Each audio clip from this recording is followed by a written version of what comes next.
मेरा नाम आरवेश है और मेरा संबंध उत्तर प्रदेश के एक छोटे से कस्बे शिवपुरा के पास के गांव से है। अशोक जी की नौकरी बेंगलुरु में हो गई थी और हम सब वहीं शिफ्ट हो गए थे। ये उन दिनों की बात है जब मैंने 12वीं की परीक्षा देकर छुट्टी पाई थी और मेरा ज्यादातर समय दोस्तों के साथ घूमने और इंटरनेट पर बीतता था। कोई खास काम नहीं था। एक दिन मैंने शिवपुरा में अपने पैतृक घर जाने का कार्यक्रम बनाया, जहां अब मेरी सरला माँ और 2 काका जी और उनकी परिवार रहती हैं। विनोद काका जो सरकारी कर्मचारी थे, अब इस दुनिया में नहीं हैं। उनके 2 बच्चे हैं। बेटा 16 साल का है और बेटी 14 साल की है। राकेश काका की अभी शादी नहीं हुई, वह भी सरकारी कर्मचारी हैं। मैं वहां शाम को पहुंचा तो बहुत गर्मी थी। जेठ का महीना चल रहा था, जिसमें सूरज आग बरसा रहा होता है। मुझे देखकर सब बहुत खुश हुए। हम सबने मिलकर रात का खाना खाया और सोने की तैयारी करने लगे। गांव और देहातों का माहौल ऐसा ही होता है कि लोग खुली छत पर चारपाइयां बिछाकर सोते हैं। राकेश काका और विनोद काका का बेटा, मेरा चचेरा भाई, नीचे अपने कमरे में ही सोते थे।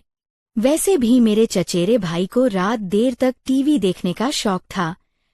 सुमन काकी ने मेरी चारपाई भी छत पर लगा दी थी। मैं सफर की वजह से बहुत थका हुआ था और चारपाई पर लेटते ही कुछ ही देर में मेरी आंख लग गई। रात को जब सब सो रहे थे, अचानक मुझे गर्मी और प्यास की शिद्दत महसूस हुई और मेरी आंख खुल गई। साथ वाली चारपाई पर सुमन काकी सोई हुई थीं। जब मैंने देखा तो उनकी चारपाई खाली थी। मैंने सोचा शायद वह शौचालय गई होंगी या प्यास लगने की वजह से पानी पीने गई होंगी। मैं चारपाई से उठा और छत पर बने एक छोटे से कमरे की तरफ चल पड़ा, जहां पानी का ठंडा मटका रखा हुआ था। जब मैं कमरे के दरवाजे पर पहुंचा तो दरवाजा बंद था, लेकिन दरवाजे के नीचे से हल्की सी रोशनी छनकर बाहर आ रही थी। मुझे पहले तो हैरानी हुई, अगर सुमन काकी पानी पीने आई हैं, तो दरवाजा बंद करके क्यों पानी पी रही हैं? और अगर वह अंदर नहीं है, तो फिर यह रोशनी किस चीज की है? मैंने दरवाजे को हल्का सा धकेल कर खोलने की कोशिश की तो वह अंदर से कुंडी लगी हुई थी। मैं अभी इसी सोच में था कि मुझे अंदर से किसी के दरवाजे की तरफ चलकर आने की आवाज आई। मैंने जल्दी से यहाँ वहाँ देखा। मुझे कमरे के साथ बाहर वाली साइड पर एक तुलसी का चबूतरा नजर आया। उसकी पिछली साइड पर कोई 2 से 3 फीट जगह खाली थी। मैं जल्दी से वहां जाकर छिप गया। कुछ ही मिनटों के बाद हल्का सा दरवाजा खुलने की आवाज आई और कोई बाहर निकला। उसने इधर-उधर देखा और सीधा तुलसी के चबूतरे के साथ बनी क्यारी की तरफ आने लगा। मैंने गौर से देखा तो मुझे सुमन काकी दिखाई दी, जो कि क्यारी की तरफ आ रही थीं। मैं तुलसी के चबूतरे के साथ बने एक छोटे से मंडप, जो कि 4 से 5 फीट ऊंचा था, के नीचे पैरों के बल बैठा ये नजारा देख रहा था, लेकिन मुझे वहां कोई देख नहीं सकता था।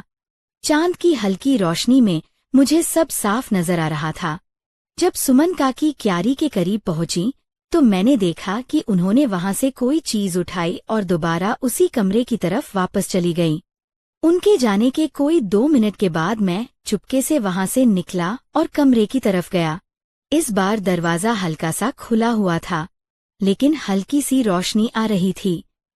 मैंने आहिस्ता से थोड़ा सा दरवाजे को धकेला और सिर्फ आधा ही अंदर करके झाँका, तो थोड़ा अंधेरा होने के बावजूद जो नजारा देखा वह मेरे होश उड़ाने के लिए काफी था। अंदर सुमन काकी बाई और एक कोने में एक चारपाई पर बैठी हुई थीं और खुद से खेल रही थीं।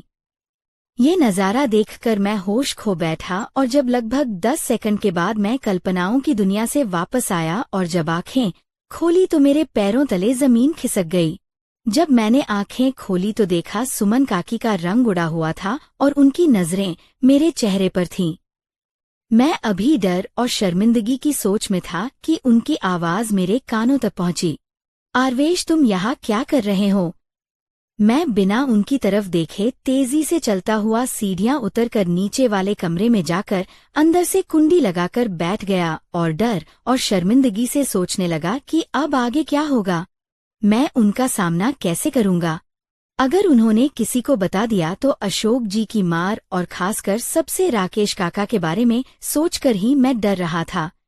मेरे राकेश काका सख्त मिजाज के मालिक थे और मैंने बचपन में उनसे बहुत बार मार खाई थी। मैं वहां आधे घंटे तक बैठा रहा और सोचता रहा और फिर हिम्मत करके उठा, मुंह हाथ धोया और दबे पांव चलता हुआ छत पर आ गया। पहले सुमन काकी की चारपाई देखी तो वह दूसरी तरफ मुंह करके लेटी हुई थी।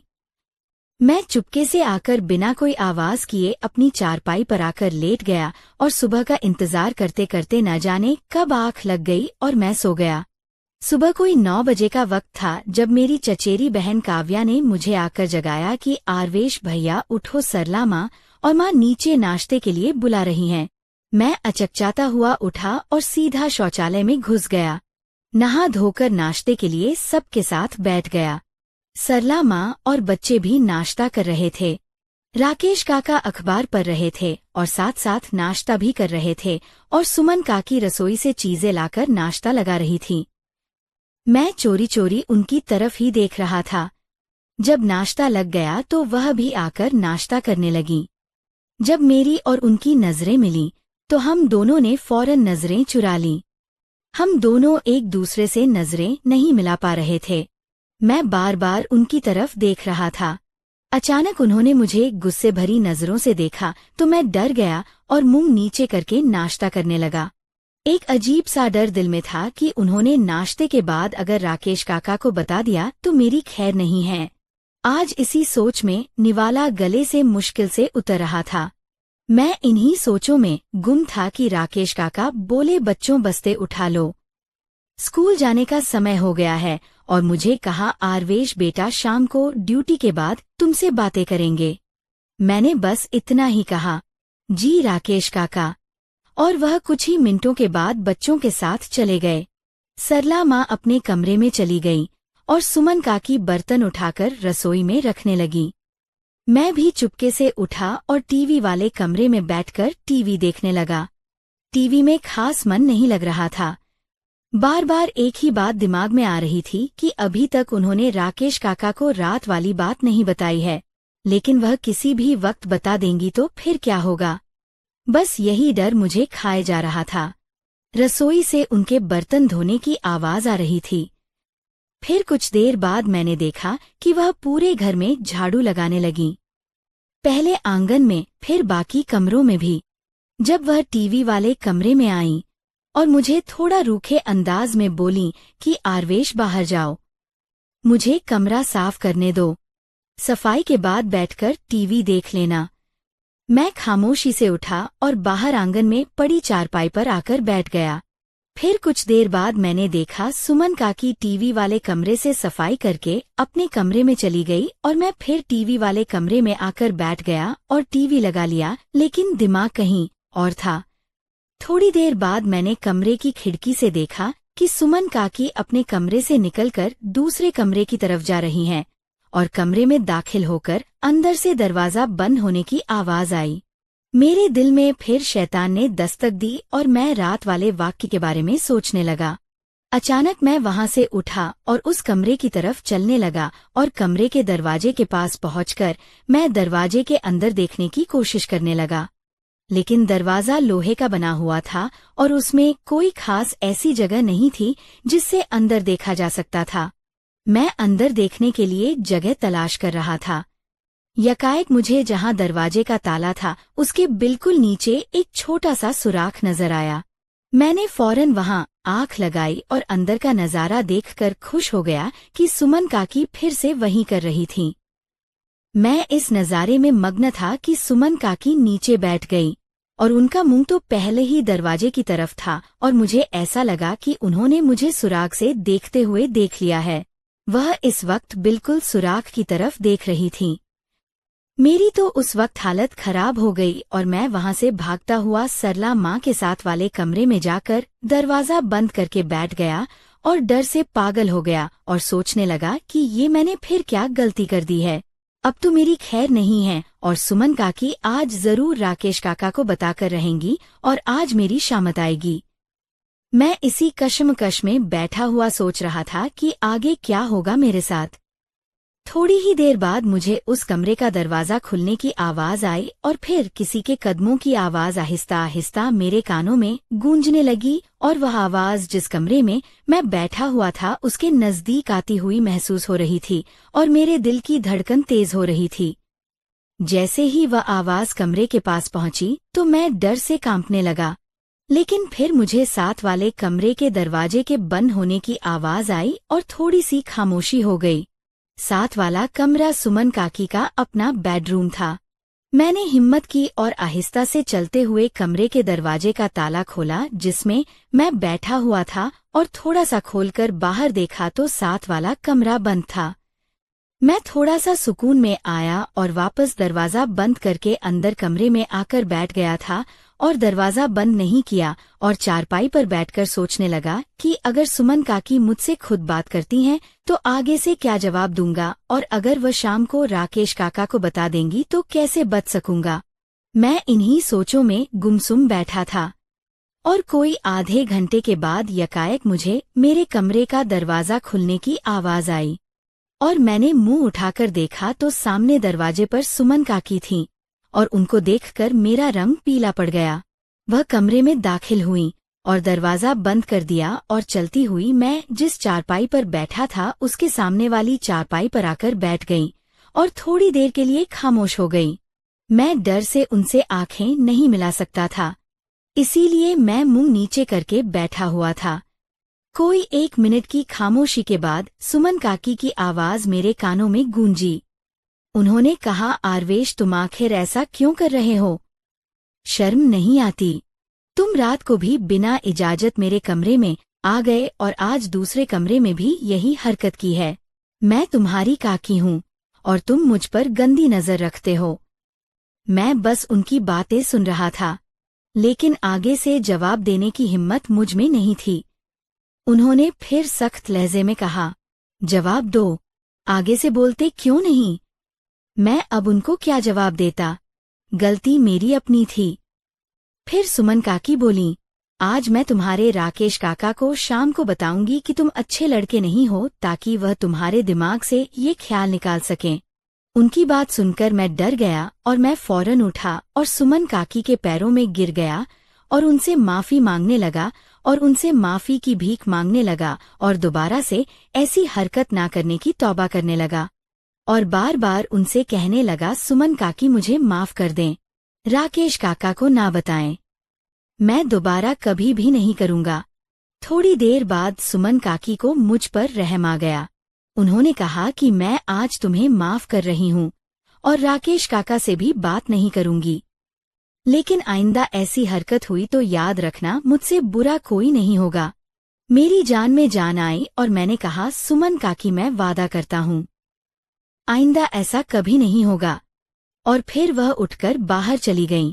मैं चारपाई पर लेट गया और सोचने लगा, चल आरवेश बेटा, आज तो बचत हो गई, आगे से बहुत सचेत रहना होगा।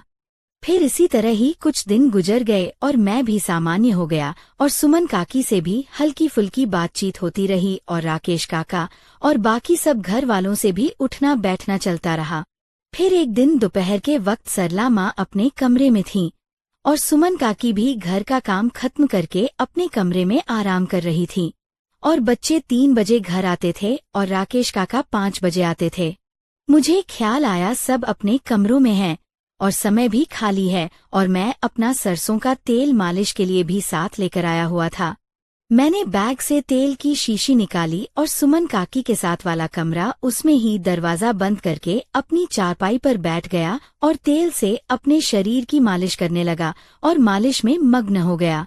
मैं अपनी मालिश में इतना मग्न था कि मुझे कोई खबर नहीं कि कब कमरे का दरवाजा खुला, जो कि मुझे बंद करना याद ना रहा, और कब से सुमन काकी मुझे मालिश करते हुए देख रही थीं।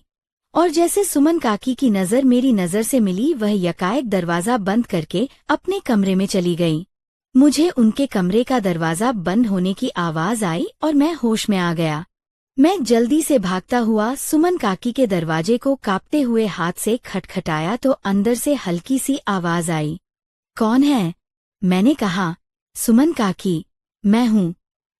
वह थोड़ा ऊंची आवाज में बोली, अभी तुम जाओ। मुझे तुमसे अभी कोई बात नहीं करनी, मैंने दोबारा उदास लहजे में कहा। सुमन काकी, बस एक बार मेरी बात सुन लें। थोड़ी सी खामोशी के बाद आवाज आई, आ जाओ। मैंने डरते हुए दरवाजा खोला और नजरें झुकाए हुए अंदर दाखिल हुआ तो सुमन काकी ने कहा, दरवाजा बंद कर दो। मैंने दरवाजा बंद कर दिया तो उन्होंने कहा, यहाँ आओ, बिस्तर पर बैठो। मैं डरते डरते बिस्तर के दूसरे किनारे पर जाकर खड़ा हो गया। वह फिर बोली, बैठ जाओ। मैं चुप करके बैठ गया और खामोश हो गया। उन्होंने कहा, बोलो क्या कहना है। मैंने मासूम सी शक्ल बनाकर और आहिस्ता से आवाज में कहा, सुमन काकी, मुझे माफ कर दें, मुझसे गलती हो गई है। तो वह आगे से बोली, आरवेश, मुझे समझ नहीं आती कि तुम्हारे साथ समस्या क्या है। तुम जब से आए हो अजीब सी हरकतें कर रहे हो। बेटा, ये सब ठीक नहीं है। अगर तुम्हारे राकेश काका को पता चल गया तो तुम्हारी शामत आ जाएगी। मैं खामोशी से बैठा उनकी बातें सुन रहा था। दोबारा उन्होंने कहा, आरवेश, तुम यह सब क्यों करते हो? कुछ तो अपना ख्याल करो। जो तुम हरकत अभी कर रहे थे, ये तुम्हारे लिए ठीक नहीं है। तुम क्यों नहीं समझते हो? मैंने बहुत हल्की सी आवाज में कहा, मैं क्या करूं? सुमन काकी ने फौरन कहा, क्या कहा तुमने? मैं और डर गया। सुमन काकी बोली, बेटा, यह सब कुछ ठीक नहीं है। तुम समझते क्यों नहीं? उन्होंने कहा, ये सब छोड़ दो। मैंने कहा, सुमन काकी, मैं कोशिश करूंगा दोबारा ना करूं, लेकिन अब किसी को ना बताएं। उन्होंने कहा, ठीक है, तुम दोबारा नहीं करोगे तो मैं किसी से भी बात नहीं करूंगी। मैंने कहा, शुक्रिया। तो मैं उठकर बाहर चला गया और जाकर टीवी वाले कमरे में बैठकर टीवी देखने लगा। उस दिन फिर कुछ खास बात ना हुई। राकेश काका के साथ रात में पढ़ाई की संबंधित बातें होती रही और मैं रात को सोने तक सुमन काकी से बचता रहा और दिन गुजर गया। अगले दिन मैं सुबह उठा और नाश्ता किया। सब अपने अपने कामों में लग गए। मैं टीवी वाले कमरे में जाकर टीवी लगाकर बैठ गया। मैं टीवी देख रहा था कि कोई 10:30 बजे सुमन काकी अपना काम खत्म करके टीवी वाले कमरे में आईं। उन्होंने कहा, आरवेश बेटा, ये पैसे लो और बाजार से जाकर दिन को पकाने के लिए सब्जी ले आओ, और मुझे पैसे देकर जाने लगी तो दरवाजे के पास पहुंचकर दोबारा बोली कि घर की चाबी रसोई के दरवाजे के साथ कील पर लटकी हुई है, जाते हुए ले जाना। हो सकता है जब तुम वापस आओ। मैं नहा रही हूँ, तो तुम दरवाजा खुद ही बाहर से खोलकर अंदर आ जाना। मैंने कहा, जी ठीक है, और वह अपने कमरे में चली गई। मैं वहां से उठा, चाबी ली और बाहर की तरफ निकल गया। यहाँ आपको बताता चलूं कि बाजार हमारे घर से कोई लगभग 1 किमी दूर था। आने और जाने और सब्जी खरीदने में मुझे लगभग 1 घंटा लगना था। मैंने पैदल ही चलने का सोचा और समय भी गुजर जाना था। मैं घर से कोई थोड़ी दूर ही आया था कि मेरे पीछे से एक मोटरसाइकिल आई और मेरे पास आकर रुकी। मैंने गौर किया तो वह हमारा पड़ोसी था। विजय ताऊ मुझे देखकर रुक गए थे और मुझसे बोले, आरवेश बेटा, कहाँ जा रहे हो? मैंने कहा, ताऊ जी, बाजार जा रहा हूँ सब्जी लेने।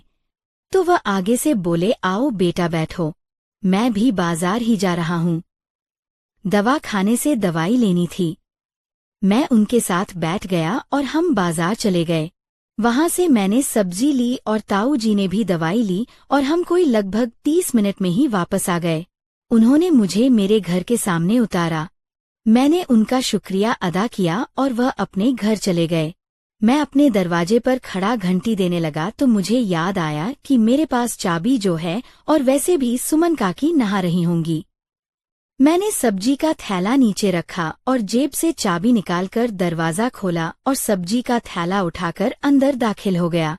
जब मैं अंदर हुआ तो आंगन में मुझे एक मोटरसाइकिल खड़ी नजर आई। मैंने गौर किया तो हैरान हुआ। यह राकेश काका की मोटरसाइकिल तो नहीं थी और वह इस वक्त घर नहीं हो सकते थे। वह तो ड्यूटी पर गए हुए थे और वह शाम को 5 बजे आते थे। तो ये किसकी मोटरसाइकिल है? खैर, मैंने दरवाजा बंद किया और सब्जी वाला थैला उठाकर रसोई में रखा और चाबी भी कील के साथ दोबारा लटका दी और रसोई में रखी फ्रिज में से ठंडा पानी पिया और फिर टीवी वाले कमरे की तरफ चल पड़ा। जब मैं रसोई से निकलकर सुमन काकी के कमरे, जो कि रसोई के साथ बना हुआ था, वहां से गुजरा तो मुझे उनके कमरे के दरवाजे के पास से अजीब सी हल्की हल्की आवाजें आ रही थीं। मैं चौंक गया और एक तरफ हटकर खड़ा होकर सोचने लगा कि ये किसकी आवाजें हैं। मैंने देखा दरवाजा भी बंद है। मैंने आहिस्ता से दरवाजे का हैंडल घुमाकर खोल कर देखने की कोशिश की तो निराश हुआ। दरवाजा अंदर से बंद था।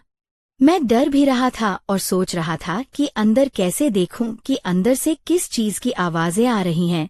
फिर मैं कमरे की खिड़की की तरफ लपका कि हो सकता है कि वहां से अंदर देख सकूं। जब मैंने खिड़की के पास देखा तो मुझे खिड़की के दूसरे कोने से पर्दा थोड़ा सा हटा हुआ नजर आया। मैंने बहुत ही एहतियात से अंदर देखने की कोशिश की। अब की बार मैं कोई जोखिम नहीं लेना चाहता था। जैसे ही मैंने उस जगह से अंदर देखा तो अंदर का नजारा देखकर मैं अपने होश खो बैठा, क्योंकि अंदर का नजारा मेरे लिए दिल दहला देने के लिए काफी था। अंदर मैंने देखा सामने सोफे पर दीपक भैया, जो शिवपुरा में सरकारी स्कूल का अध्यापक था। वह सोफे पर बैठा हुआ था और सुमन काकी उनके साथ बैठी हुई थी और एक दूसरे से प्यार कर रहे थे। और अचानक सुमन काकी की नजर सीधी खिड़की पर पड़ी और उनके चेहरे की हवाइयां उड़ गईं और मैं वहां से भागता हुआ दरवाजा खोलकर घर से बाहर चला गया। उस दिन घर से बाहर भाग जाने के बाद मैं शाम तक बाहर ही घूमता रहा और दिन को हुए वाक्य के संबंधित सोचता रहा और मैंने अपने दिमाग में एक योजना तैयार कर ली थी। फिर शाम को घर आ गया और घर के दरवाजे पर आकर घंटी बजाई और थोड़ी देर बाद मेरे चचेरे भाई ने दरवाजा खोला। मैं घर में दाखिल हुआ और सीधा शौचालय में घुस गया और ताजा दम होकर चुपके से टीवी वाले कमरे में आकर टीवी लगाकर बैठ गया। मुझे अब सुमन काकी का डर नहीं था। मैं उनका सारा खेल देख चुका था और पता था अब सुमन काकी भी मेरी कोई बात किसी से नहीं करने वाली, इसलिए मैं इस लिहाज से पूरा संतुष्ट था। थोड़ी देर के बाद मेरी चचेरी बहन ने आकर मुझे बुलाया कि आकर खाना खा लो, सब इंतजार कर रहे हैं। मैंने टीवी बंद किया और खाने वाले कमरे में चला गया। वहां पर सब लोग बैठे हुए थे। सुमन काकी भी बैठी हुई थीं, लेकिन उनकी नजरें नीचे ही थीं। मैं खाने के दौरान बार बार सुमन काकी को देखता रहा, लेकिन सुमन काकी मुझसे नजरें नहीं मिला रही थीं। फिर जैसे ही खाना खत्म हुआ और सुमन काकी बर्तन उठाकर रसोई में रखने लगी और राकेश काका ने टीवी वाले कमरे में जाकर टीवी पर खबरें लगा लीं और बच्चे पढ़ाई करने लगे, सरला माँ अपने कमरे में पूजा करने चली गईं। मैं भी वहां से उठा और टीवी वाले कमरे में जाकर राकेश काका के साथ टीवी देखने लगा। कुछ देर वहां राकेश काका से गपशप हुई, फिर वह उठकर चले गए और मैं वहां टीवी देखने लगा। थोड़ी देर बाद मैंने खिड़की से देखा, सुमन काकी ऊपर छत की तरफ जा रही थीं। मैं वहां टीवी देखने में मग्न रहा। कुछ देर बाद सुमन काकी नीचे आ गईं और दोबारा अपने कमरे में चली गई, जहां उनके बच्चे पढ़ाई कर रहे थे। मैं भी थोड़ी देर टीवी देखता रहा और मुझे नींद आने लगी और मैं टीवी बंद करके छत पर चला गया। वहां सुमन काकी ने चारपाइयां लगा दी थीं। मैं वहां अपनी चारपाई पर लेट गया और पता नहीं कब आंख लग गई और मैं नींद की आगोश में चला गया। आंख तब खुली जब मेरा चचेरा भाई मुझे सुबह नाश्ते के लिए उठा रहा था। मैं उठा और नीचे शौचालय में जाकर घुस गया और नहा धोकर बाहर निकला और सीधा आकर नाश्ते पर बैठ गया। सब सामान्य रूप से नाश्ता कर रहे थे। सुमन काकी की तरफ देखा तो वह मुझे ही देख रही थीं। मेरी नजर मिलते ही उन्होंने फौरन नजरें नीचे कर लीं और नाश्ता करने लगीं। मैं दिल में बहुत खुश हुआ कि आरवेश बेटा, अब तो तेरा काम होकर रहेगा। राकेश काका ने नाश्ता खत्म किया और बच्चों से बोले, चलो बच्चों तैयार हो जाओ स्कूल के लिए। और राकेश काका अपने कमरे में चले गए और सरला माँ भी अपने कमरे में चली गई और सुमन काकी बर्तन उठाने लगी। मैं भी जल्दी से नाश्ता खत्म किया और टीवी वाले कमरे में टीवी लगाकर बैठ गया। मैं अब सोच रहा था कि सुमन काकी रसोई का काम खत्म करके घर की सफाई करेंगी और वह टीवी वाले कमरे में भी आएंगी। मैं इस कश्मकश में था कि सुमन काकी से बात कैसे शुरू की जाए और साथ ही सुमन काकी के आने का इंतजार कर रहा था। थोड़ी देर बाद मैंने खिड़की से देखा कि सुमन काकी रसोई से निकली और आंगन में सफाई करने लगी और उन्होंने बाकी सब कमरों की सफाई भी कर ली। आखिर में वह टीवी वाले कमरे की सफाई करती थीं। मैंने देखा सुमन काकी ने जब बाकी कमरों की सफाई खत्म कर ली तो वह सीधी फिर अपने कमरे में चली गईं। मैं हैरान हुआ, सुमन काकी ने टीवी वाले कमरे की सफाई क्यों नहीं की? फिर मुझे ख्याल आया सुमन काकी जरूर कल वाली बात की वजह से मुझसे सामना नहीं करना चाहती होंगी और उनके दिल में एक डर भी होगा कि आरवेश ने अगर कल वाली बात का पूछ लिया तो क्या जवाब दूंगी, और मुझे अपनी जगह सुमन काकी की कल वाली हरकत देखने के बावजूद हिम्मत नहीं हो रही थी कि बात कैसे शुरू करूं। फिर मैं वहां पर ही बैठकर टीवी देखता रहा और दिन के 11 बज गए। मैं टीवी वाले कमरे में बैठकर अपना पूरा प्लान बना चुका था। मैंने हिम्मत की और सुमन काकी के कमरे की तरफ चल पड़ा और उनके दरवाजे पर जाकर खटखटाया, लेकिन अंदर से कोई आवाज नहीं आई। मैं 2 मिनट तक इंतजार करता रहा लेकिन कोई अंदर से आवाज नहीं आई। फिर मैंने दरवाजे को हल्का सा धकेला तो दरवाजा खुल गया। मैंने आराम से दरवाजा खोलकर अंदर दाखिल हुआ तो सामने देखा सुमन काकी अपने बिस्तर पर बैठी हुई थीं और मुझे देखते ही उनका रंग पीला पड़ गया और बहुत आहिस्ता और कांपती आवाज मेरे कानों में आई। क्या काम है? मैं आराम से चलते हुए बिस्तर के दूसरे कोने पर बैठ गया और आहिस्ता से कहा कि मुझे आपसे बात करनी थी। सुमन काकी बिस्तर पर ही बैठे बैठे आगे को बढ़ी और मेरे बिल्कुल नजदीक आकर मेरे घुटने को हाथ लगाकर रोने लगी और कहने लगी, आरवेश मुझे माफ कर दो, मुझसे गलती हो गई। भगवान के लिए किसी को नहीं बताना। अगर घर में किसी को पता चल गया तो मुझे घर से निकाल देंगे और मैं किसी को मुंह दिखाने के काबिल नहीं रहूंगी। मैंने हिम्मत करके आगे से कहा, सुमन काकी आपने यह काम क्यों किया? आपको अपने बच्चों और घर में किसी की भी इज्जत का ख्याल नहीं था। वह और रोने लगी और कहने लगी, आरवेश बेटा मैं भटक गई थी, भगवान के लिए मुझे माफ कर दो, मैं आइंदा दोबारा यह काम कभी नहीं करूंगी। मैंने फिर कहा, सुमन काकी अगर मेरी जगह राकेश काका होते और आपको ये हरकत करते देख लेते तो फिर आपका क्या हाल होना था, यह आपने सोचा है? सुमन काकी ने फिर घुटने पकड़ लिए और कहा, आरवेश अब तक उनको नहीं पता और ना ही उन्होंने देखा है और भगवान के लिए ना बताओ। मैं वादा करती हूँ मैं तुम्हारी बातें राज में रखूंगी और तुम मेरी रखोगे।